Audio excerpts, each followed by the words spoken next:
Hi, and welcome back to the afternoon session. Bit different, you're looking for me, I'm standing here, just in the middle.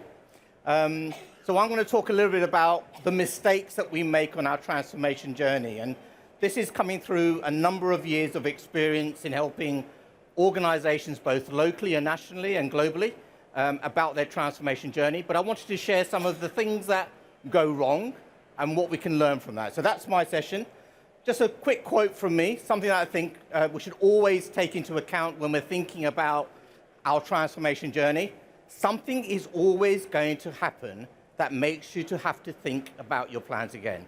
So we all go into transformation journeys, projects, new technologies, new processes, new org design with a plan at the beginning, but actually how many of us know that it's going to change, right? We're going to have an impact. We're going to have something that comes along and changes our direction, whether it's a scope change, etc. So if we go into these programs knowing that we're going to start with a baseline and a different way of working, then at least when it happens, we're in a better frame of mind. And I think that's really important to make sure you consider as you go through your change and transformation journey.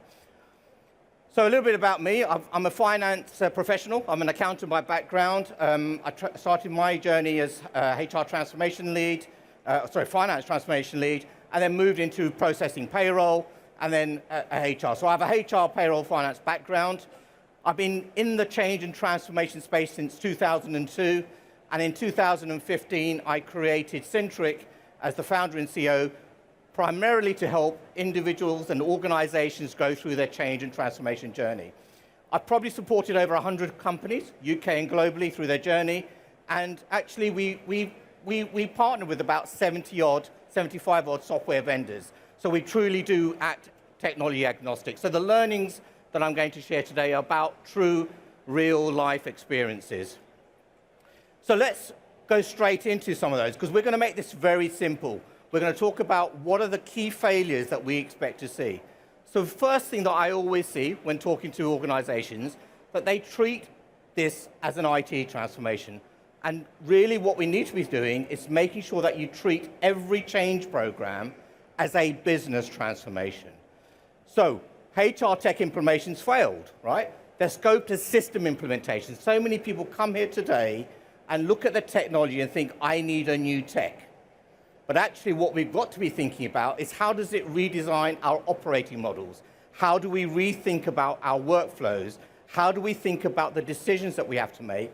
And make sure that we don't just look at this as a new software. And if you can take that learning in, the lesson here is educate your stakeholders to make sure you build this into the business case. So when someone says we need a new system, ask the question, is it really a new system we're after, or actually are we trying to change the way we operate?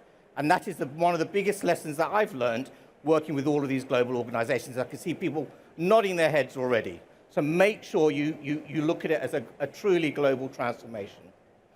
So I'm going to rattle through these. I've only got about 10 lessons learned. Number 2, data quality will make or break your transformation program.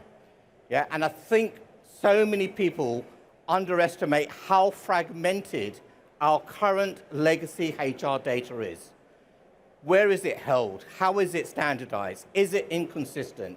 Where is it? Do we have what we need? Why do we have that data? And we spend so much time looking at data transformation, data migration, and looking at how that feeds into payroll and the loss of trust. So again, the second lesson I'm trying to tell you here today is start cleansing your data early, even before you start thinking about your transformation journey. What can you be doing with your data today to make sure that it's fit for the future? Get some early ownership on that. You don't have to start a project today on a technology project or a transformation project to get the basics right on your HR transformation journey.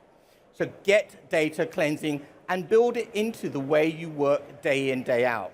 Don't wait for a transformation project to then start to look at your data. Again, one of the fundamental errors that most organizations do.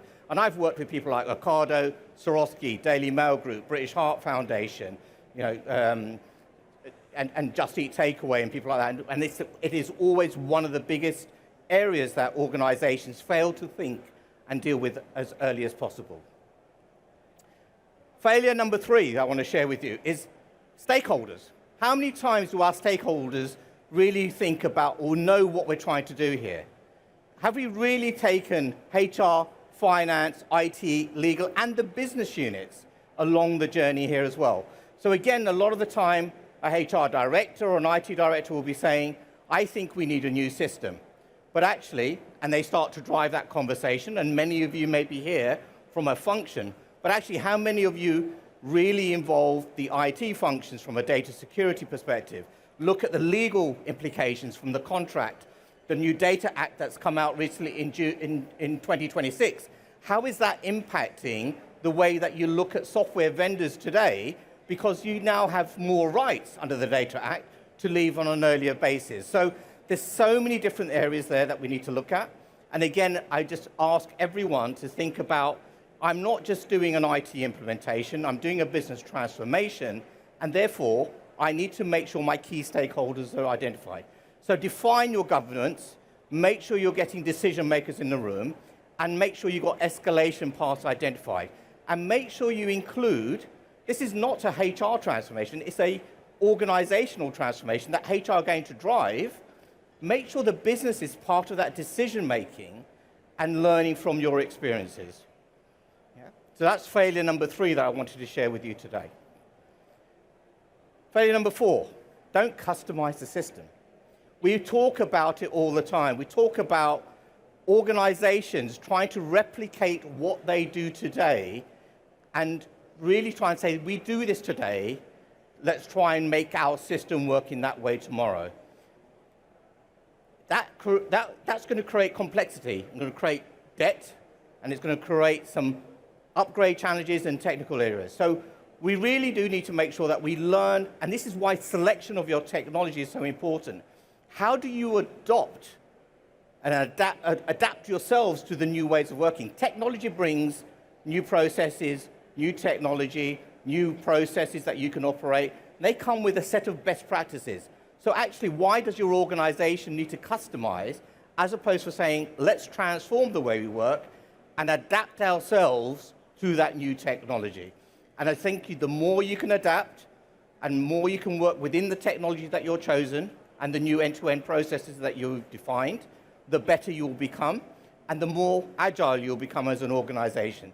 So my big lessons here is adopt, do not adapt the system to meet your needs. Adopt what it brings to the table.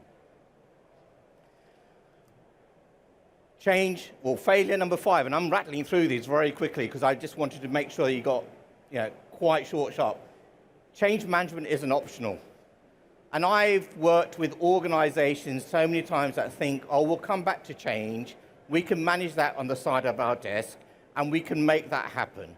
It is absolutely not an optional item. It is mandatory in any successful business transformation program. And getting your users to adopt and use the technology the way you want them to use it, making sure it's not defined as a system go live. Success isn't the day your system is live. Success is the day that your people in your organization are using the technology the way you want them to use it. Now that might be 3 months, 6 months, or 12 months after your technical go live. So we don't celebrate technical go lives. The amount of times I see posts on LinkedIn, oh, we went live with X today and it's all wonderful.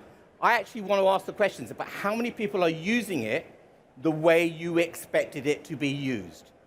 And I think we have to learn from that to say, change management defines and comes up with the measures that say, this is now a success. So change management, again, is not an option, not an option, it's a mandatory item. Make sure your people are ready, get it up front, and get people along the journey and into that change journey with you.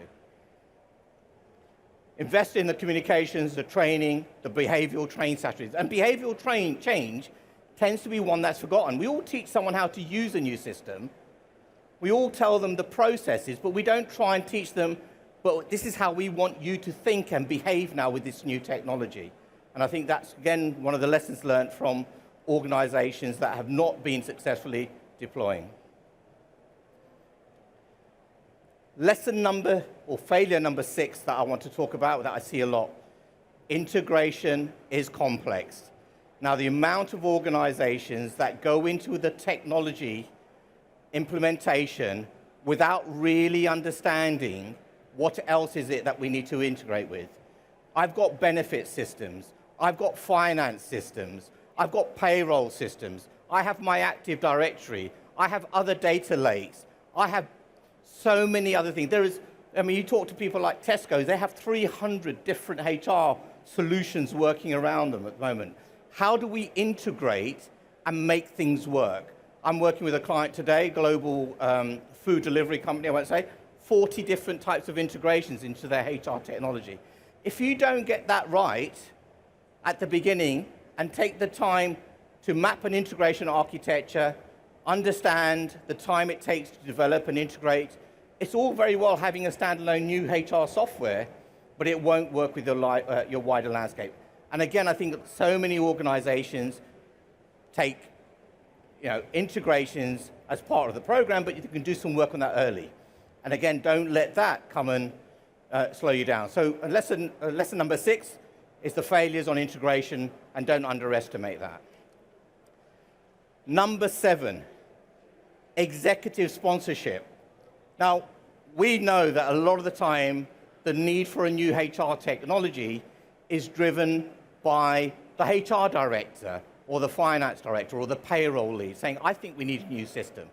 But actually, we need to take it up a level and make sure the board is bought into this need for this new change. And you absolutely have to have executive sponsorship for this to land correctly. Your change management will fail without it being driven from the top level down. Passive sponsorship means that we'll have stalled decisions. We won't get the right accountability, and we won't get the ownership across the group. So don't underestimate the need to have the senior sponsors involved and making sure that they are really helping to drive the agenda and what we must have. And senior leaders, as I said in the lessons, must visibly support, unblock decisions and reinforce adoptions. You need them to be the voice of the program. Yes, you might be deploying and you might be doing something, but senior leaders absolutely need to be coming in and driving this program. It's theirs and it's for their organization. Failure number 8 that I want to call out, testing. Real life scenarios. How many times do you get a demo of a new technology and they show you the shiny stuff and the things that really work? And they know what works in their things, and their dummy data and their data is fantastic. But actually, when you then come to test it, it doesn't do the things that you want it to do, all right? Because you haven't gone through that change. So making sure that both at the vendor selection sign and actually when you implement, you use real life scenarios from your organizations. You can't miss the fact that you've got complex payrolls or that you've got resources that might sit across multiple different cost centers, or you've got people sitting in different jurisdictions but reporting into a different line manager. All of those bring complications in technology and organization design and the org structures within the system that then have impact on security. So make sure from the minute you start defining the RFP and the selection process, you bring the real life scenarios to the table then. And get your vendors not to show you the shiny stuff that they want you to see, but get them to show you the things that matter to your organization and bring that into the RFP process. And then make sure you're carrying that forward in all of your design conversations and your testing conversations. And again, one of the areas here that I really want to call out is make sure you use the real employee scenarios and an end-to-end process in testing, and don't just think the system does this for me. Right, it will work, because so many companies at the end of their implementation say it's not doing what I expected.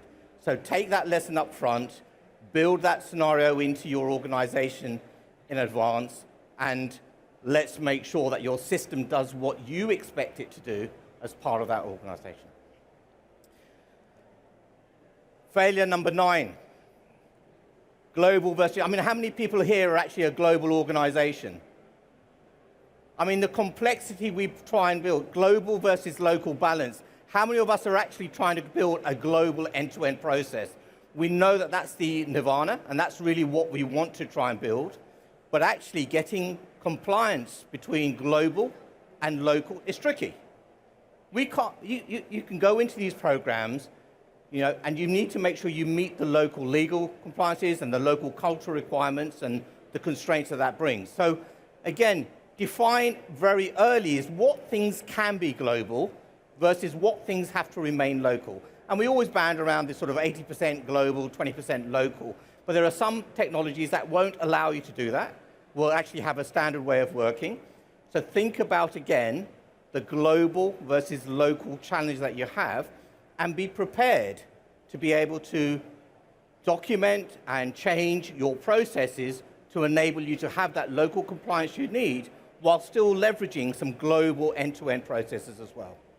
So again, a very tricky area that lots of organizations then have to build workarounds because locally it doesn't work. So I have to build something off system on a Google sheet or on an Excel spreadsheet because it doesn't quite do what I want for my local jurisdiction and my local reporting requirements. And again, quite a complex area to get right. And the final one I want to talk about is post-go-live support is critical. And this goes back to what I talked about. When your technical system goes live, that is not the end of your project. Yeah? Most projects lose that momentum at that point because they think, oh, I've gone live, and everyone in IT is going, woo, woo, and celebrating the fact that they've gone live with a new technical solution. We know that you will find most of your issues post that technical implementation. So build in place the mechanisms for hypercare and continuous improvement, and make sure that there is clear ownership of that system development going forward. So again, this comes back to that, treat it as a business transformation, not as just a technical implementation. So I would always encourage people, you'll go live, yes, you go live with a technical solution, you make sure people are using it, but your mechanism for the next 3 or 6 months to keep an eye on it and to resolve issues is hypercare, is equally important. So those are my 10 main lessons. So I'll just leave you with this, and I will come to a Q&A. Technology is rarely the problem here. Your alignment, your data, and your change management are your fundamental makers and breakers of a successful change program. So I'll leave that there for a second. And these slides can be sent out to you, by the way. I know lots of people making notes, but can be, or you can connect with me on LinkedIn, and I'll happily share the slide deck with you. But make sure you go away and treat this as a real transformation program, and make sure you align data and change management. On that note, I'm going to stop and ask if there's any questions from the audience. We have a couple of minutes left. You're all very quiet. It probably resonates with all of you, right? You probably hear this all the time. But you think about, why do we not do it day in, day out? Anyone got any questions? Oh, there's a question over here. You've got a roving mic, because everyone wants to hear you ask. I just wondered how you tackle change fatigue in an environment where business transformation and change becomes constant. It's a really, really interesting question, and actually a lot of organizations have change fatigue, right? How many people do we hear, oh, we can do that on the side of our desk, right? Because we've got a project team, and then we're going to do that project, and we've got pay transparency coming up, and let's put a new HR technology in. Let's have a look at a new learning development tool in. Have I hit the nail on the head with pay transparency? Sorry. But yeah, a new system for pay transparency that's coming to everyone's mind as well. Fatigue is one of those things that, you can't build a successful program without having the right resources. And I have numerous battles day in, day out with stakeholders to say, you can't do this without bringing in the resources and the capability to help you through this change. And I think change fatigue can only, we have to get programs done, and we live in a world of evolution, and we're constantly going to have to keep changing. The only way to do this is to make sure that you build into the business case the right resources, the right effort, and the right level. And change fatigue is all about change management, isn't it? How do I engage the people to make them understand that the world that we will be in 6 months' time, or 12 months' time, or 18 months' time, is a far better place. So yes, we've got some effort to do today, but actually think about what the world would look like in 12 to 18 months' time. And if you can encourage that visioning, then people's ability to do some change and get engaged with that just becomes easier because they understand that end game. It's not an easy one to fix, change fatigue, but thanks for the question. Anyone else got any other questions?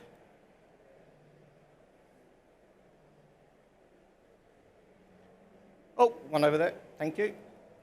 I'm going to come to you as well. Hi. I was just wondering, it's implicit in the bit about testing, but having a good set of requirements seems to be a really important factor in getting these projects right. Yeah, so I think, sorry, breaking up there, but you were talking about having a good set of requirements and testing. So again, a very valid point. And one that actually is interesting because we used to sit in a world where requirements were documented, saying, I want to be able to do this, this, and this. The world now, in the new world of SaaS technology, is about how do you look at the technology and say, well, actually, will that work for my organization? So yes, you need a minimum set of requirements. I would make sure that and encourage everyone, you're not trying to say, I want something that collects an address field for 20 characters and just post it. I want to collect addresses. I want to collect comp data. I want to collect performance data and allow the technology to say, well, this is how we enable you as an organization to do it. So your requirements become a bit more, otherwise if you become too stipulative on what you want, you're not actually trying to understand what's out there that actually we could benefit from. So absolutely you need a set of requirements. I would say try and minimize those to a broader range to allow you to absorb and access what is out there in the market. Then you build a set of requirements from that, say, yes, I want that, and then you take that through your whole testing cycle. So, but you do need a set of requirements to make sure that ultimately what you deliver gives you what you're expected as an outcome. So thanks for that. Any other questions? One over here? It's sort of building on that one from over there, where you have this high-level set of requirements, then you're working with technology and IT who believe in agile development, so you have... So I suppose my question really is about managing the cost of things depending on the scale of the organization. So in some organizations, you just kind of define these requirements so that you can get it through, get it passed, and they're going to ring-fence a certain budget. But you kind of almost know, even on day one, that that's not going to be sufficient, and you've just kind of not defined it in a way that it can be successful because of the sliding scale and the nebulous requirements and black box situation with technology. Yeah, an interesting question. This whole thing around being in an agile environment and developing software, I suppose, into an agile, and lots of tech departments want to say, well, we can do this in an agile, in a scrum, and we can do some sort of, get together in 5 weeks, look at the product, etc. When you're choosing one of the platforms out there today, you're not building from an agile type environment. You're buying a technology that has, a basic way of working and approvals, etc. If you're developing your own technology, then absolutely working in an agile environment works. I mean, there's a fine balance between agility versus taking something out of the box. And I think as an organization, you have to decide what's right for you. If you work in a tech organization and they want to build their own tech, agile works for you. I'm not a big fan. We talk about these new technologies all being agile. They're actually not agile in the way that you think. They allow you to adopt their processes, adapt yourself to the way they work, and that's what I would encourage you all to be thinking about. I think the world of agile development may relate to how you then leverage things when you start to think about AI and overlaying AI in your workplace. How do you agile build in AI data over and above your technology?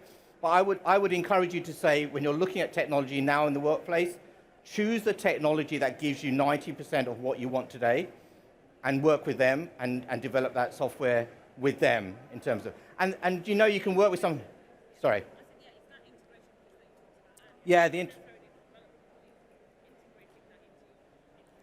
so you were talking about integration. So I think that whole piece about integrating the technology into your wider landscape is a really big piece of work that doesn't, necessarily come easy. So, but thank you again for the question. I think I've got time for one more, if there is one more. Anyone? No? Well, on that basis, I'd like to just thank you for your time. Appreciate you all listening in, and have a great afternoon. I am the host of this stage, so I will just say in the next 10 minutes we've got the final competition that we'll be announcing the winners on. So hopefully we'll see some of you back here in the 10 minutes. But I hope you enjoy the rest of the show. I hope you've enjoyed 2 days, and enjoy the rest of your day and the weekend ahead. Thank you.